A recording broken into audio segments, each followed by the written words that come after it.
नमस्कार दोस्तों, आज इस क्लास में आदिकाल का अध्ययन करेंगे।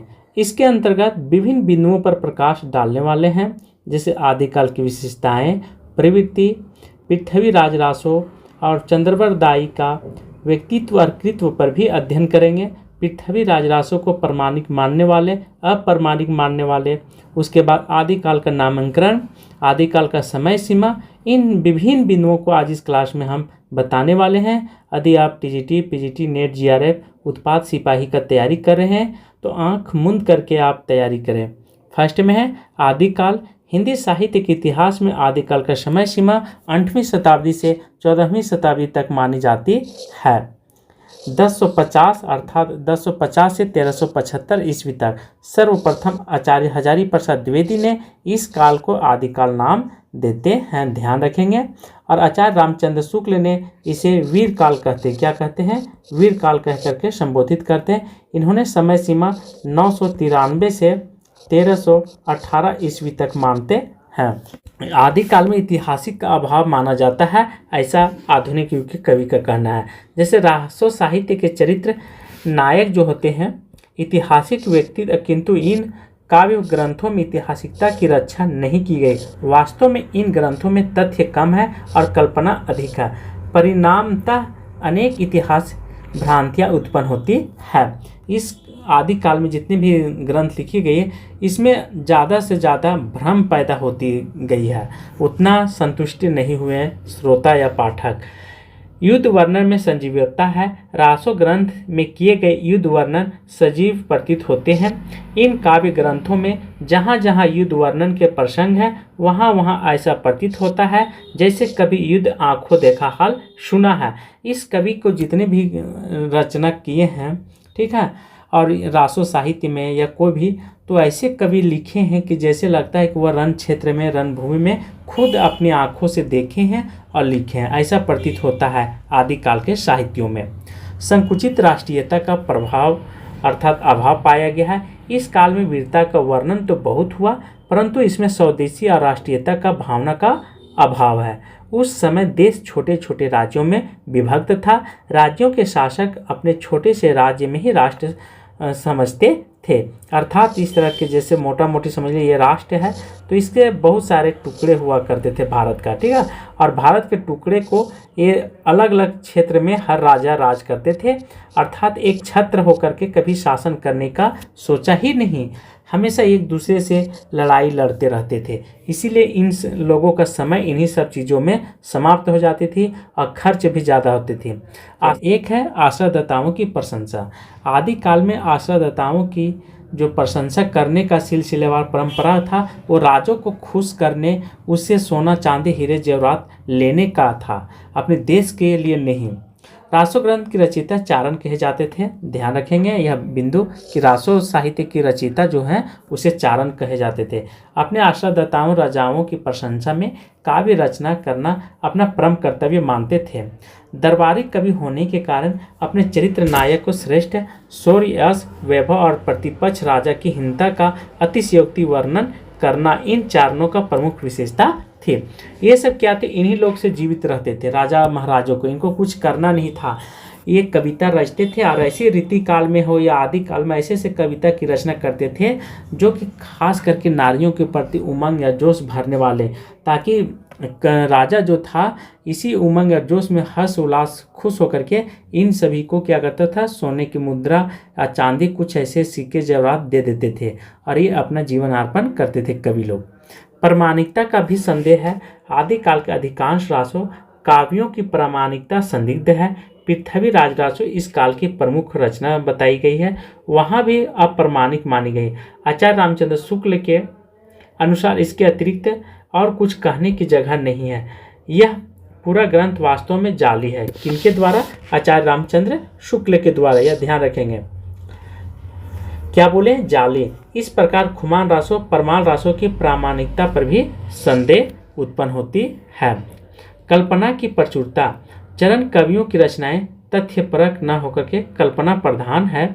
इतिहास पात्र तो इन रचनाओं में है, पर इतिहास नाम मात्र की है। कवियों ने कल्पना का सहारा लेते हुए घटनाओं, नामवालियों तथा तिथियों तक कल्पना तक ही वास्तव में इन रासो कवियों में संभावना और कल्पना पर अधिक बल दिया है। अर्थात आदिकाल में जितने भी कवि लिखे हैं, ठीक है, साहित्य या ग्रंथ, उसमें कल्पना का प्रचुर मात्रा है, अर्थात कल्पना का सहारा बहुत लिया गया है। सत्य है कि नहीं है, इसीलिए इसे बहुत सारे लोग जो हैं, बहुत सारे कवि लेखक हैं तो जाली मानते हैं, कोई अप्रमाणिक मानते हैं, कोई प्रमाणिक मानते हैं। इसी कारण से कोई सटीक यहाँ पे तथ्य नहीं मिलता है। वीर एवं श्रृंगार रस की प्रधानता है।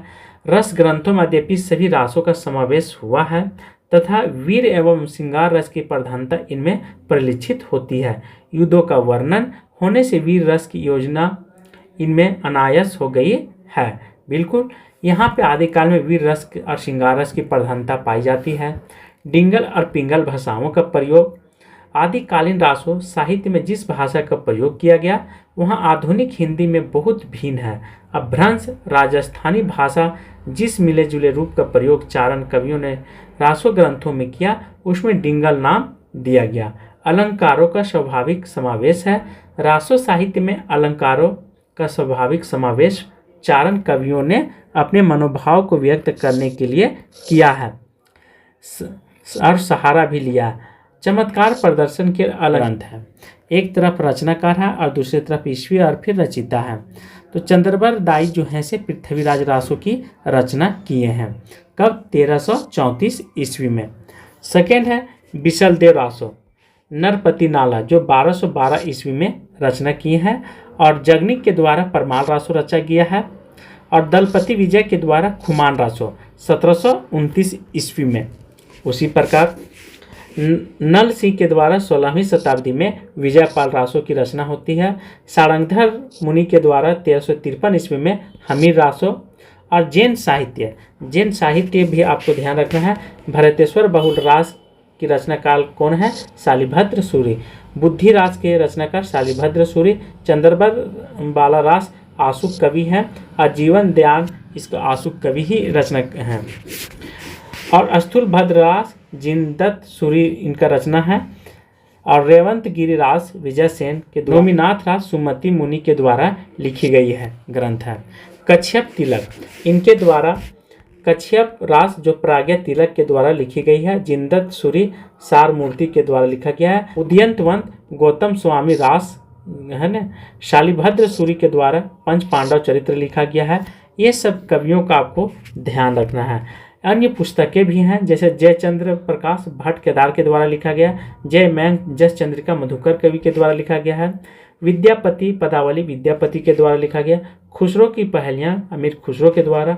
ढोला मारू दोहा कुशल लाभ के द्वारा लिखा गया। हिंदी साहित्य का यहाँ से विभाजन कैसे हुआ, कुछ स्मरणीय बिंदु भी, इसे भी आप ध्यान रखेंगे। रासो शब्द की उत्पत्ति रासक से हुई जो एक गेय छंद होता है। गेय मतलब गाने के योग्य, ठीक है, गाया जाता है उसे गेय छंद कहा जाता है। पृथ्वी रासो वीर रस प्रधान ग्रंथ है। क्या है? इसमें वीर रस को अधिक डाला गया है। इसके बृहत संस्करण में 69 सर्ग पाए जाते हैं और यह हिंदी का प्रथम महाकाव्य भी माना जाता है। आदिकाल को 5 प्रमुख भागों में बांटा गया। आदिकाल, पूर्व मध्यकाल, उत्तर मध्यकाल, आधुनिक काल और संक्रांति काल। आपको ये पांचों ध्यान रखना है, बहुत इंपॉर्टेंट है।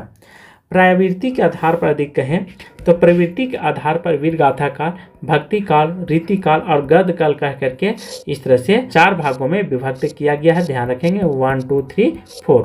साहित्य के नाम पर भारतेंदु युग और द्विवेदी युग भी दिया गया है। किसको? आदिकाल को। धर्म सुधार आंदोलन के आधार पर कहें तो पूर्ण जागरण काल, सुधार काल और युद्ध उत्तरोत्तर काल, क्योंकि धर्म सुधार काल के बाद कभी युद्ध होने की उतना संभावना नहीं रहा। आदिकाल का नामकरण देखते हैं। जार्ज ग्रियर्सन के द्वारा चारण काल बोला जाता है। क्या बोला जाता है? चारण काल बहुत महत्वपूर्ण है। आचार्य रामचंद्र शुक्ल के द्वारा वीर गाथा नाम दिया जाता है। महावीर प्रसाद द्विवेदी के द्वारा बीजवापन काल कहा जाता है। राहुल शक्तियान के द्वारा सिद्ध सामंत काल बोल दिया गया है। इतनी सारी बातें आपको ध्यान रखना है। मिश्र बंधु के द्वारा क्या नाम दिया गया है? तो प्रारंभिक काल बोला जाता है। उसी प्रकार आचार्य विश्वनाथ प्रसाद के द्वारा वीर काल कहा गया है। किसको? तो आदिकाल को। राम कुमार वर्मा के द्वारा संधि काल या चारण काल कह करके संबोधित करते हैं। प्रसाद या द्विवेदी के नाम पर, ये हजारी प्रसाद द्विवेदी के नाम पर आदिकाल का नाम पड़ा है। सुमन राजे के द्वारा अंधकार काल नाम दिया जाता है। ठीक उसी प्रकार चंद्रधर शर्मा गुलेरी के द्वारा आदिकाल को अभ्रंश काल या पुरानी हिंदी कह करके संबोधित करते हैं। वासुदेव सिंह के द्वारा उद्धव काल नाम दिया जाता है, किसको? आदिकाल को। शंभुनाथ सिंह के द्वारा प्राचीन काल, किसको? तो आदिकाल को। ध्यान रखेंगे, बहुत महत्वपूर्ण है। विजेंद्र स्नातक के द्वारा वीर प्रशासित काल कहा जाता है आदिकाल को, और हजारी प्रसाद द्विवेदी के द्वारा अत्यधिक विरोधी एवं व्याघातों का युग भी कहा गया, किसको? आदिकाल को। यहाँ पे रासो शब्द की उत्पत्ति के बारे में चर्चा करेंगे। ग्रासादत्त राशि का कहना है कि राशियों से उत्पन्न हुआ। कौन सा? रासो शब्द। कविराज श्यामलाल दास और काशी प्रसाद जायसवाल ये सब रहस्य से मानते कि रहस्य से रासो की शब्द की उत्पत्ति हुआ है। पंडित हरप्रसाद शास्त्री राजयश से मानते हैं। आचार्य रामचंद्र शुक्ल रसायन रास या रासो से मानते हैं। पहले रसायन का उत्पन्न हुआ, फिर रास, फिर रासो, ऐसे करके रासो शब्द की उत्पत्ति होती है। हजारी प्रसाद द्विवेदी मानते हैं कि ये रासक से उत्पन्न हुआ है। चंद्रबल पांडे जो कि विश्वनाथ प्रसाद मिश्र और विंध्येश्वरी पाठक ये सब रास से मानते हैं। नरोत्तम स्वामी रसिक से मानते हैं, किसको? रास शब्द का। बहुत इंपॉर्टेंट है। रामस्वरूप चतुर्वेदी राउस या रस से मानते हैं। दशरथ शर्मा माता प्रसाद गुप्त, डॉक्टर गणपति चंद्र गुप्त ये रासक से रास हुआ, फिर रासा हुआ, फिर रासु हुआ और रासो हुआ। इस तरह से रासो की शब्द की उत्पत्ति होता है। किसे? दशरथ शर्मा माता प्रसाद गुप्त और डॉक्टर गणपति चंद्र गुप्त। नंद दुलारी वाजपेयी रासक से मानते हैं। अन्य कवि और हैं जैसे प्रमाणिक मानने वाले, किसको? रासो ग्रंथ के। जैसे प्रमाणिक कौन कौन मानते? मोहनलाल बिश्नोई पांडे, ठीक है, और मिश्र बंधु श्यामलाल सुंदर दास और नागरिक प्रचारित सभा से प्रकाशित रासो को ये सब क्या मानते हैं? तो प्रमाणिक मानते हैं। और बाकी कुछ लोग हैं जो अप्रमाणिक भी मानते हैं। जैसे अप्रमाणिक मानने वाले बुल्लर, गौरीशंकर ओझा, देवी प्रसाद, कविराज, श्यामलाल दास, रामचंद्र शुक्ल, तो इसे जाली तक कह दिया है, अर्थात यह डुप्लीकेट है। क्या है? डुप्लीकेट। जाली नोट सुने हैं ना, तो जाली नोट क्या है? वह प्रमाणिक नहीं होता, उसका कोई प्रचलन नहीं होता। उसी प्रकार आचार्य रामचंद्र शुक्ल रासों को अप्रमाणिक कह करके संबोधित करते हैं। तो आज की क्लास मैं यहीं पे समाप्त करता हूँ। थैंक यू, धन्यवाद।